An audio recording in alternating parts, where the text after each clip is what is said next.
All right, let me say welcome to ACIM Talks, and I'm Reverend Jim, and happy holidays, first of all. You know, my mind's wandering already here, but it's nice to be in such a comfortable environment where you can be honest, right? And just laid back, and yet we get a lot of valuable things done here when we talk about A Course in Miracles and related stuff. So, as I was saying earlier, before we started the recording, this is our last session for 2023. And after tonight, we'll take a well deserved 3-week holiday break. And then we'll start again on January 8th of 2024. So I hope that's satisfactory and that you'll make good use of your time off here. I am very excited about where 2024 is going to lead us, or rather, I should say, where Spirit's going to lead us in 2024. Any other things anyone wants to share? Is there a class tomorrow night? Yes. Okay. The study group meets tomorrow, the 12th, and then remember, Gina will facilitate on the 19th. And so that'll be the end of the year, is the 19th for Okay. the Tuesday night group. Sound good? Sounds good. Good. All right, well, let's get to the moment at hand. When we get back to Charles Anderson and his comparison of A Course in Miracles and the 12-step program. Oh boy, where are we supposed to be on that? Boy. I've got it here. Let's see, page 29, paragraph 2. So let's go to 29. And we're on paragraph 2. So, by way of review,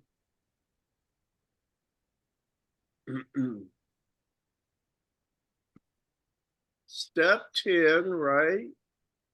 Yes. Continue to take a personal inventory. But then we got down to step 11, right? Yes. Because he kind of, here it is, he eases into step 11. And let's go a little bigger, right? And says, is this pretty good, right? Mm-hmm. So he says, miracles teachers see immediately that step 11 is a description of the entire program of transformation that is the workbook of A Course in Miracles.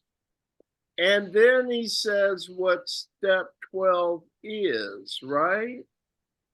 Sought through prayer and meditation to continually improve our conscious contact with God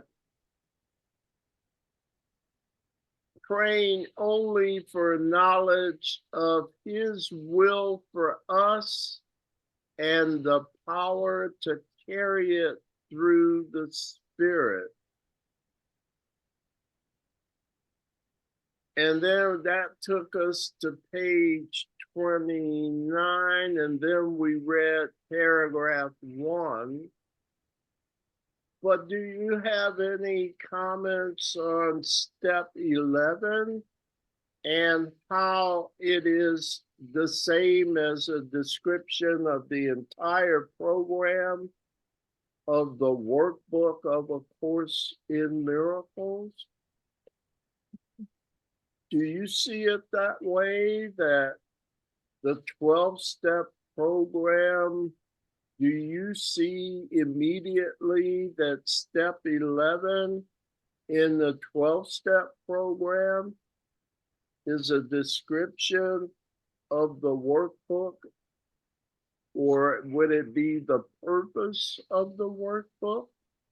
I can't say I saw it immediately, but I'm thinking about it since he made that statement, and I could see where the workbook lessons are about conscious contact, making conscious contact with God. So we'll grant Charles that point, right? As course students, we see the similarity, right? Yeah. So let's get our readers ready and go back maybe one paragraph here, or rather the next paragraph, and start reading and see if that feels right. Sherilyn, would you be our first reader? Yes. Number 2, Kathleen 3, D 4, and Ron is 5, correct? Oh, and I'll be 6 if we get that far. Okay, and you want me to start with and then the very beautiful last step? Is that? Yes, please. All right. And then the very beautiful last step, number 12. Having had a spiritual awakening as a result of these steps, notice this is past tense. It's happening to you. First you work it, then it works you. First you apply the discipline of the workbook, then you discover that the workbook is real. It really works. Once you discover that the miracle of God contact is real, the discipline becomes simple. And finally, there's no discipline at all because the natural occurrence of the joy is the turning of your will and your life over to God. Having had a spiritual awakening as the result of these steps, we tried to carry this message to alcoholics. We try to carry it to other human sufferers, to other mortal holics. So let's add on another now. And Okay. so that'll be Joan, right? Okay. This is you as a teacher of God, isn't it? This is you as the savior of the world. And to practice these principles in all of our affairs, that is all you're asked to do. The discipline is to stay in this constant necessity for the reassociation of your mind with the admission that the miracle is always working all about you if you'll let it. Can you see this? It's always happening to you. Step back. Feel the indescribable happiness of your true reality. The resistance is always in your own perceptual mind. We can't tell you what love and God is, but we can tell you what the obstacle to love is. This is the determination of yourself to hold yourself in this bondage of ego, in this bondage of the addiction to the necessity for your self-identity. I did not create myself. Isn't that the authorship problem that the course talks about early on in the text? Sound no? You Yeah. know what I mean? So the bondage of the addiction to the necessity of being an individual. I love his terminology from the last word in the paragraph before, mortal holics. We tried to carry Yes. to other human sufferers to other mortal holics. Yeah. Yeah. I love it. It's me wanting to have my own self-identity. Yes.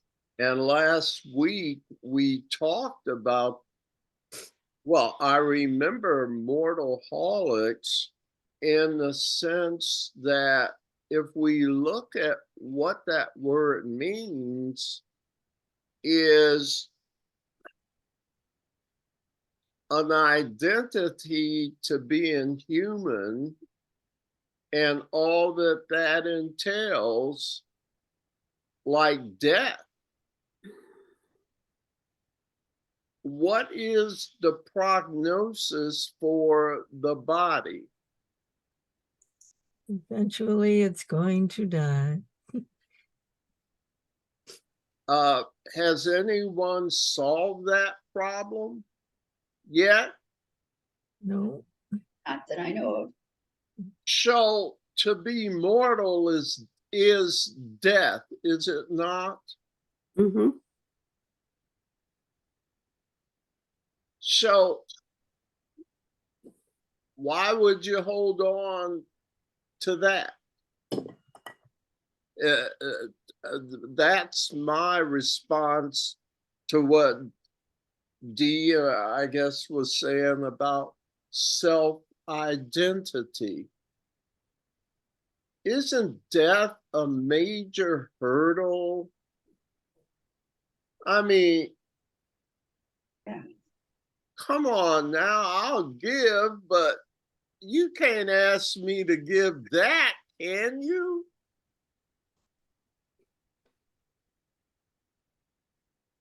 Isn't that what I'm just keeping it real, folks. Talking about the ultimate sacrifice. Isn't that what's being asked here?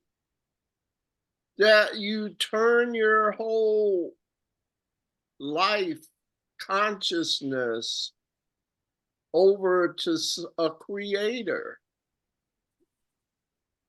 and admit you did not create yourself. It was a tiny mad idea which the Son of God remembered not to laugh. Let it go. Forgive it. I'm not mad at you. It's just that no imaginings can make the truth false. Comment? Isn't that our authority problem? Isn't that the addiction to the necessity for your self-identity? Yep. I'm not an individual. I'm not a body. So I see the comparisons wholeheartedly so far. How are we doing? This guy's really good, isn't he? Also, I'd like to say that what we imagine is not the truth. Tell us a little more, Ron. Well, imagination comes from our minds, and our minds are based on our past understandings, our past beliefs, our past, how we grew up and so forth. And we're learning that the Course tells the truth and that our past ego, if you will, does not tell the truth. Far from it, actually. So the ego is very powerful, but the Course maintains that's because it's getting its power from me, from you. Jesus says early on, I would never attempt to deprecate the power of your mind. It's more like we want to talk about the direction of it. It's a very powerful tool in the hands of a skillful master. It's a very powerful but reckless tool in the hands of someone who's not wise with this power. And I want to show you what you have and let you see it can create worlds. But now we got to work on what kind of world? What's it for? If it's dedicated to separation,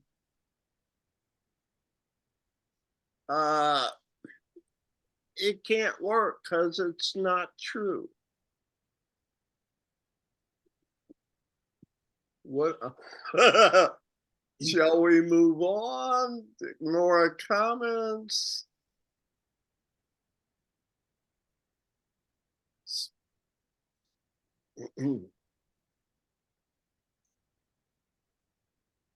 First you work it, then it works you.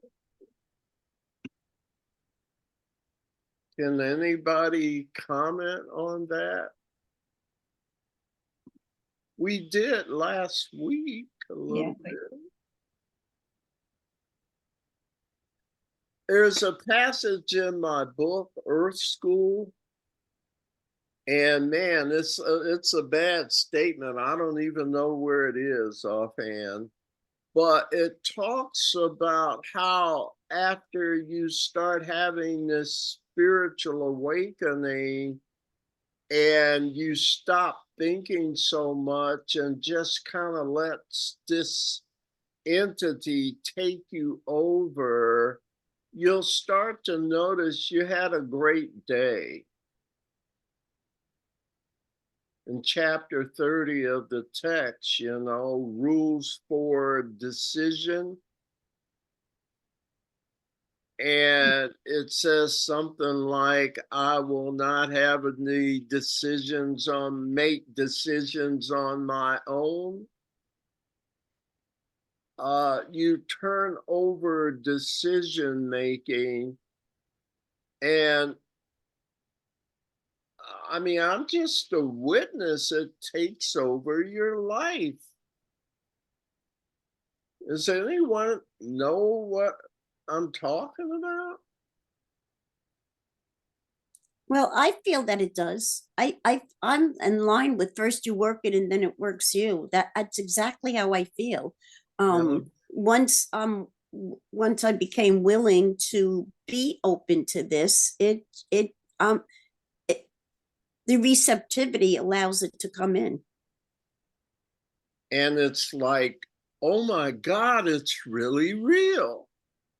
It will take over your life. And I like how it runs it better than how I used to try. Mm-hmm. So, any other comments? If not, we can continue. Where did we leave off? Did we start Did we ever get, this is you as a teacher of God, right? Yes, Yeah. now we're on page 30. Thank you so much, Kathleen. You're welcome. All right. But you gotta go back down. We're in the first paragraph of page 30. You're going the wrong direction. There you go. This Keep way. going. There you go. There. Right there. All right. And Kathleen, you're the reader, right? Yes. Thank you, dear. Wow, some of us said, I'm not going through this with that. What an order. What an order. I can't go through with it. And many of the associations that will come in contact with the teaching of A Course in Miracles will say, what an order. I can't go through with it. Do not be discouraged. No one among us has been able to maintain anything like perfect adherence to these principles. Why? There is no definition of perfection. I'm not teaching you to be an establishment of the manner by which I accomplish this. I'm telling you, it's a continual reassociation of your own mind. You're the one that is seeking for the results. I'm not offering you results. There's no manner by which you can do this. The admission of our powerlessness, our helplessness, is what salvation is. And this is actually what this says. We are not saints. The point is, we are willing to grow among spiritual lines. In that sense, we are claiming only momentary spiritual progress to this determination because the result is not here. But we open our hearts and our minds. We have the experience of the miracle of the loss of conflict of our perceptual identity, and we enter into a union with God, which is the basis of all of the teachings. God is the mind with which I think. Thy will, not thy will, is done. I'm sorry, thy will, not my will, is done.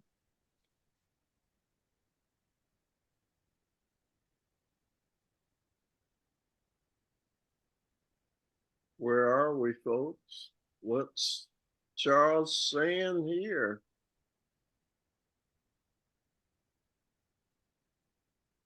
It's the ultimate sacrifice, which is not really a sacrifice.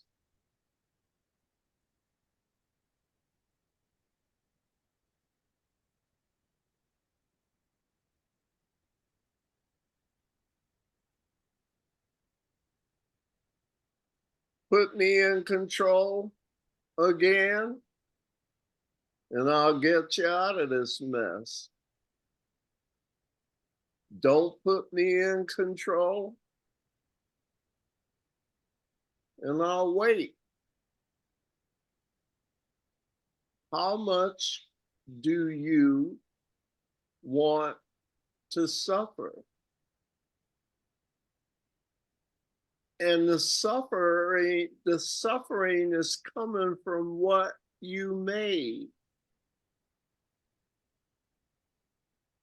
I respect that, but there's a lesson here for you. It don't work.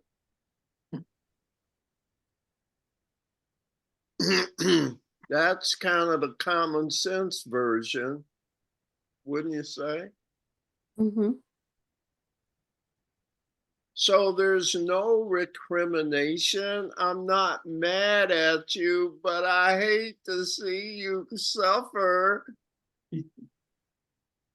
even in an illusion. I'll help you out of this mess if you're willing. But if you're partially willing, I can't help you out. I can maybe partially out until you decide again. But you have to do or do not. Who would have you think you can skate in between? You cannot serve two masters.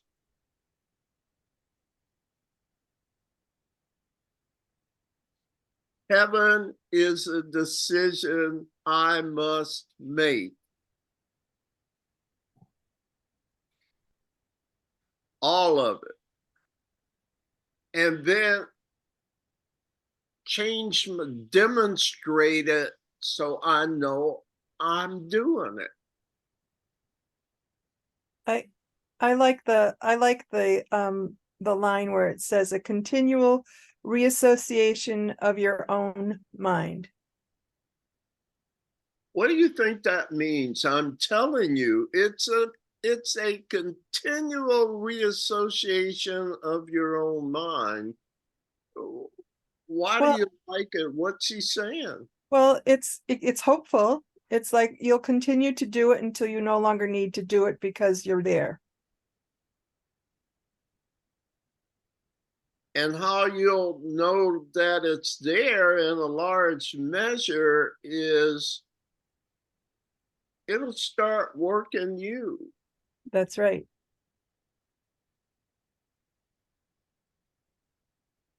That's how you'll know it's real. Comment? Also, you'll feel a level of peace that you didn't feel before.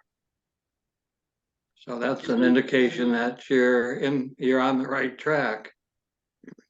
Yeah. Is that because it turns out to be something you can trust? Is that why you're at peace? Something Yes. you can count on? I would think so. What can you count on in the world? Not much.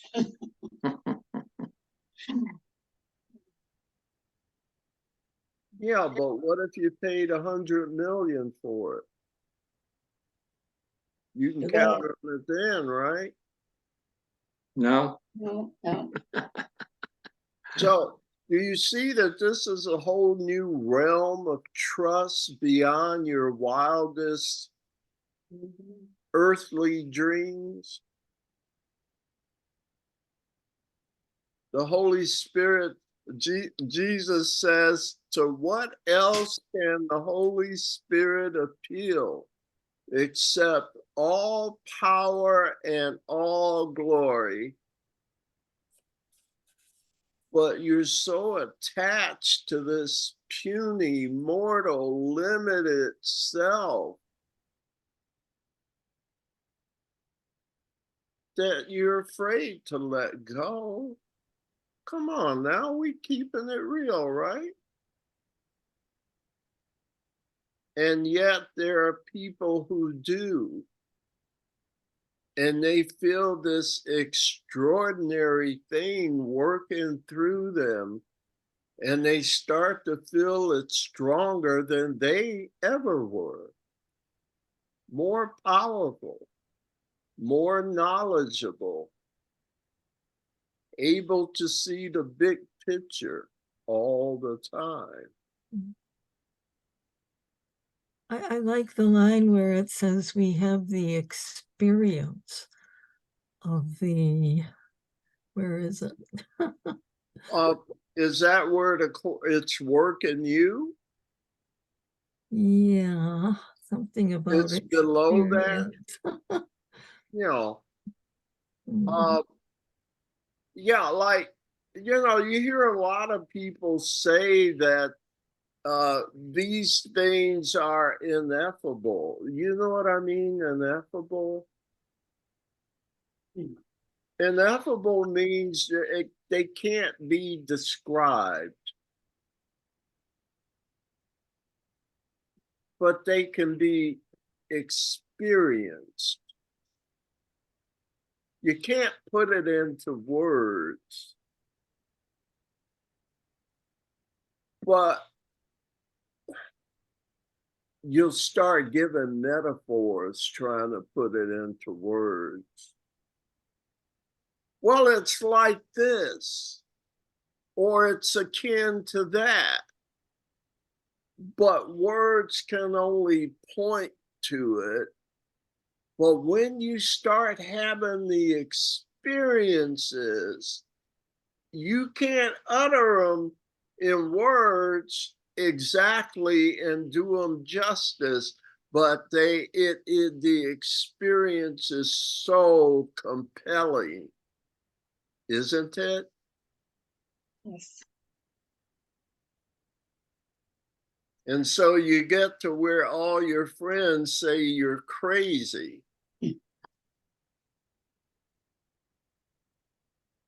Shall we continue? Joan, you had something else? Anybody? We are not saints. The point is, we are willing to grow along spiritual lines. We don't know the outcome because in our humanness, we can't fathom it. But whatever the hell this is, it's very compelling. I mean, the experience is like no other you ever have. Yes or no? Mhm. So it's hard to tell brothers and sisters about our experience because it's hard to communicate it to those whose eyes haven't been open and ears haven't been open. And yet, there are loving ways to start to demonstrate a different reality. You see? We have to be ready.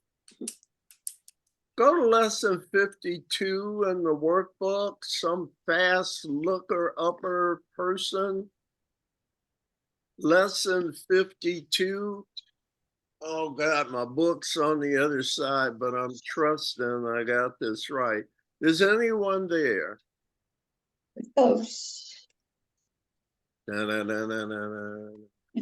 She's almost there, ladies and gentlemen. It's part got of a it. review, the first review. 52. Today's Yeah. review. Today's review covers these ideas. And read the for next line and stop. I am upset because I see what is not there. Okay, so these are review lessons, and it's reviewing the lesson, I don't know, lesson 3. 6. It says it, Sherilyn, right? Reviewed. I see what's not there, right? Yes. Mhm. So here's what Jesus has to say about that lesson in review. Read the next paragraph. Reality is never frightening. It is impossible that it could upset me. Reality brings only perfect peace. When I am upset, it is always because I have replaced reality with illusions I made up. The illusions are upsetting because I have given them reality and thus regard reality as an illusion. Nothing in God's creation is affected in any way by this confusion of mine. I am always upset by nothing. So the point is we're really willing to grow along spiritual lines, which says this is all mistaken.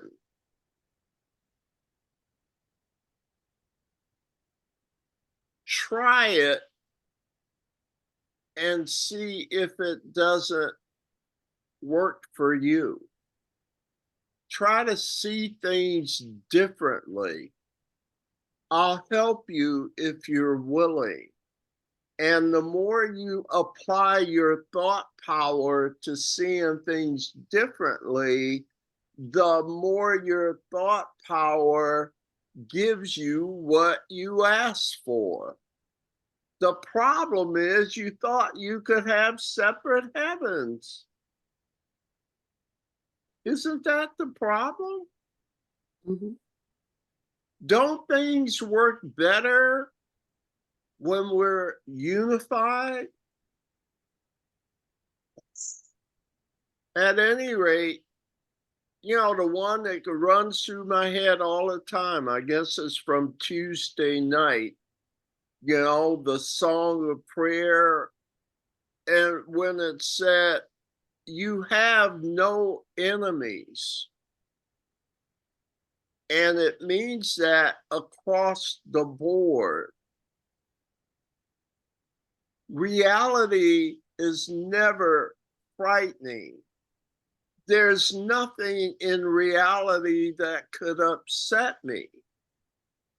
But we've made up this thought system of limitation and lack and opposition and fear. We're doing it to ourselves, right? Yes. So if you want to be better, who has to change? Me. Me. And who is me with a capital M? M. A whole bunch of folks before you can see its effect. So you think you gotta be willing?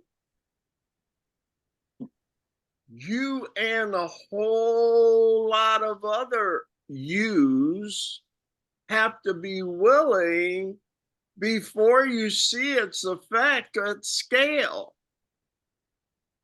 It's a transformation taking place one mind at a time, but remember, I am not alone in the effects of my thinking. So every time you say, I'm changing my mind, you by default, through connectivity, are nudging the minds of others.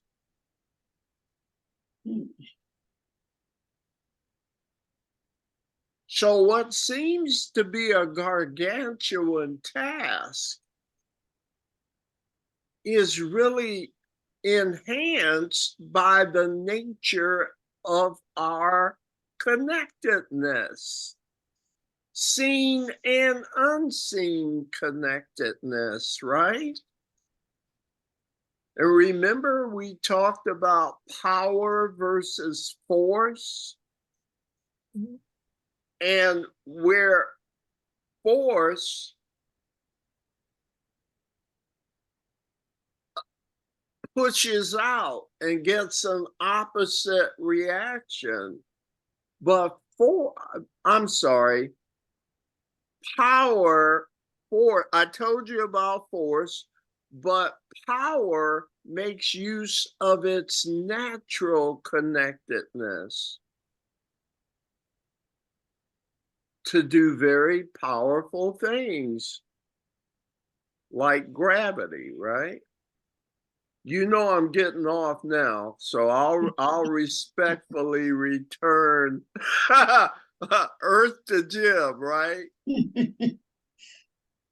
Shall we read on or more comments? How are we doing? Did we end up with thy will, not my will be done? Yes. Yep. All right, so that's the ultimate requirement, and that's what we're on a spiritual path to letting go. And so are we up to D? Yes.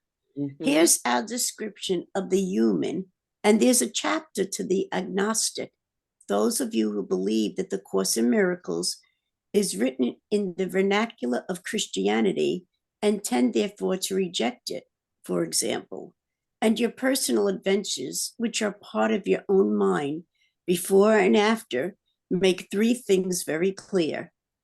that we were unmanageable, that we were alcoholic, that we were in our own perceptual self, and that we could not manage our own lives, no matter what we did, and that no human power could have relieved our alcoholism or our fearful human condition, because we were locked in the disease of mortalism, but that God could and would if he were sought. It doesn't say found, does it? It says sought. It doesn't say God could and would if he were found. God isn't lost. The act of seeking God is what the peace of God is. The act of the release is what the peace is. Thank you. That's a prayer, isn't it? My Father gives all power unto me. All right. How about Ron? One more. This is a doozy where we're headed here, I think. Ron? Yes.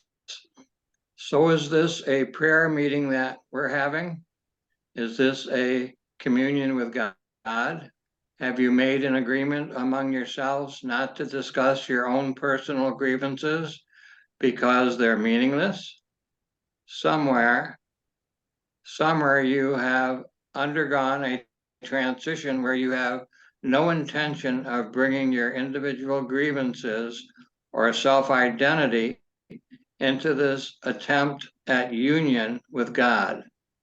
This is the admission of a conversion, a freedom from the bondage of this world of death, a meeting of mortal holics again, a meeting of mortal holics anonymous.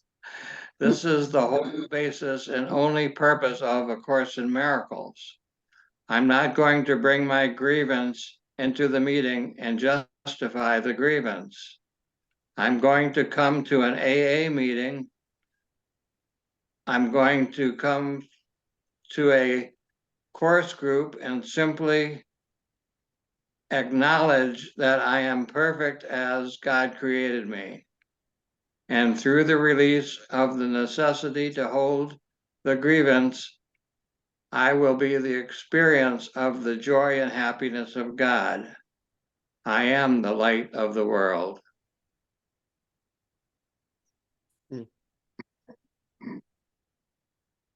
So if you acted like that, would people believe you? Maybe. So we started here about our description of the human.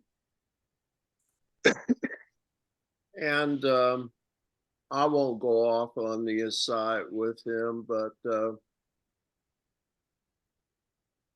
he says, here's our description of a human and make three things very clear. We were alcoholics, we couldn't manage our lives, and no human power could have relieved our alcoholism.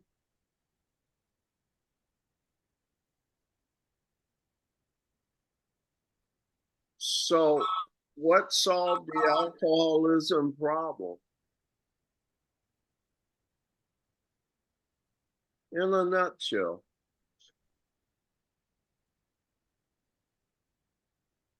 God. Who was a facilitator or maybe the source of a new identity. I am not a victim of the world I see. I have no enemies. I am not powerless. But I made a mistake. I invested in the separate heaven scenario. I mean, when you're separate, you're inherently alone, aren't you? Mhm. So, I mean, it's not a big spiritual insight. If you're separate, you're alone. Now, you make out of that what you will, but boy, if you don't do something good with it, this could be a problem. Well, what if you're never alone? Would you have more resources then? For sure. Yes. Enormous resources, maybe? Could you have enormous resources if you're alone on a relative scale? Could your separate resources equal the combined resources of infinite others? Could Not you even ever, close. at best, you could be a big something, big fish in a small pond. We're talking apples and oranges here, people. Mm-hmm. Would you not give up the small, inherently small advantage of being alone versus the infinite possibilities of being something that's way bigger than all of us? Sounds good. And its nature is love.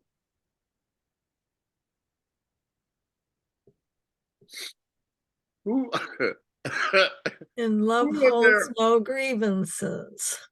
Mm. Yeah, because listen, the sign that you have having a grievance is a sign that you don't get it.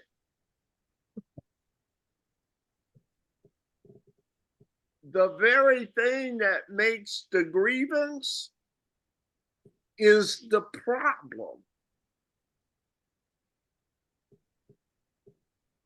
Helpful? Yeah, true. Let it go. By definition, it can't be real. Remember, reality is never frightening. Yes, we Mm. read it, right? Yep. Like you believe everything you read. However, it is consistent in that you see that again. I mean, if it's never frightening, it's 100% never frightening. So any form of fear, by definition, must be unreal. Would you be afraid of the unreal? What power does it have other than the power it was sucking up from me? I'm done. It ends with, I am the light of the world. Could someone speak to that? There's a word experience, at least, Joan. I will have the experience of the joy and happiness of God. I'm not a victim. I'm the friggin' light of the world. That's 180 degrees. Can you walk full stride now? Instead of the pathetic, hesitant steps I used to take? Because when that feeling comes over you, the one we can't put into words, you start trusting it. And it makes you empowered, emboldened, where I used to be a scaredy cat. Any other comments here? Can we try another before we close? All right, Ron read, so it's my turn. Are we at how exciting? Yes. Yes. Great, great, great. How exciting that at last this world has a purpose. Oh, educational is, oh, I'm sorry. To teach and learn together the unlimited power of the whole universe that is ours through the creative love of God. The revelation that you are experiencing in the release of your own conceptual identity. The core of this the core of the curriculum is that you are no longer feeling responsible for the sickness and pain and death that is inherent in the human mind, and that you are, in fact, undergoing this enlightenment or experience or miracle of turning of your self-will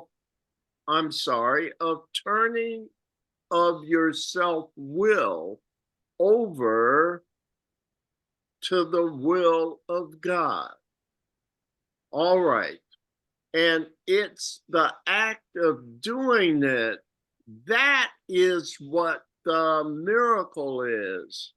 And it is continuous, and it is going on all the time. What an incredible discovery. The workbook of A Course in Miracles is nothing but a practice in prayer. It is a catechism on how to pray, only because you need the discipline of how to pray. This is a prayer session, and we'll be doing a couple of prayers for you. So we're getting ready to get into another part of this paper. We're on page 32. Did I read that right? Isn't that where he's going next? What do you think? What's he saying here? And then he says, feel the magnificently divine truth of these prayers as directed to you by the resurrected mind of Christ. I'm excited to find out what this guy is going to say next. Comments, my friends. We're making our way through. What do you think? Good. Yeah.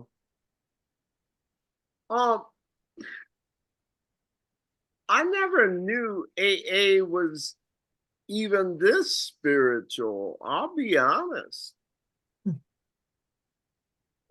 Or for those that have been in AA, has this discussion deepened your appreciation of AA? Or you always saw AA the way Charles is describing it? Well, I'm in OA, and I can honestly admit it probably took me 5 years until I finally realized in reading the big book, which is an AA book, that it is a very spiritual book. But it's like you have to be ready to receive what you're reading. You know, you Really? can read it and not hear it until you're spiritually ready to hear what it's saying. Wow. Thanks, Kathleen.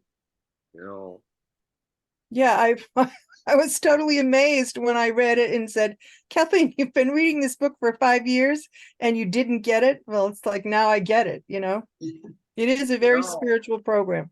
and let me remind you, as well as us, but also you, Kathleen, you're the one that brought this to the group. Mm-hmm. it's been very valuable to me. Thank you. Oh, Mm, you're welcome. yeah, I Yeah. agree. I'm so glad we're doing this. It's been great. Yeah. So listen, this is probably a good place to close. And let me get my bearings. We're on page 32. The first full paragraph on 32. Yeah, it probably would be good if we just start at the paragraph before that, because we'll be gone for so long. That's So right. So if we start So- on the last paragraph on page 31, Yes, ma'am. that will bring things together. All right. So that will technically be Hmm. I'll just call it paragraph 2, page 31. So we got that done. And I'm gonna miss you, but I think we can all amicably take a break. I started this show, if you will, ACIM Talks, back in February. No, I'm sorry, back in mid-April of this year. So we've been together a lot and covered a lot of things. I hope you've enjoyed it. Happy Hanukkah, happy Merry Christmas, happy holidays. And Thank you. The same to you all. thank you. By the way, anything else anyone wants to say before we close tonight? I'd I like just to wish- ask something after the recording ends, after you stop the recording, if that's okay. And See, I just want to wish everyone happy holidays.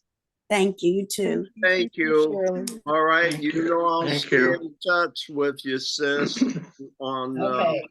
Have a great everything holidays. that's going on. Now let me see. I'm gonna be a Zoom expert here pretty soon. I think I can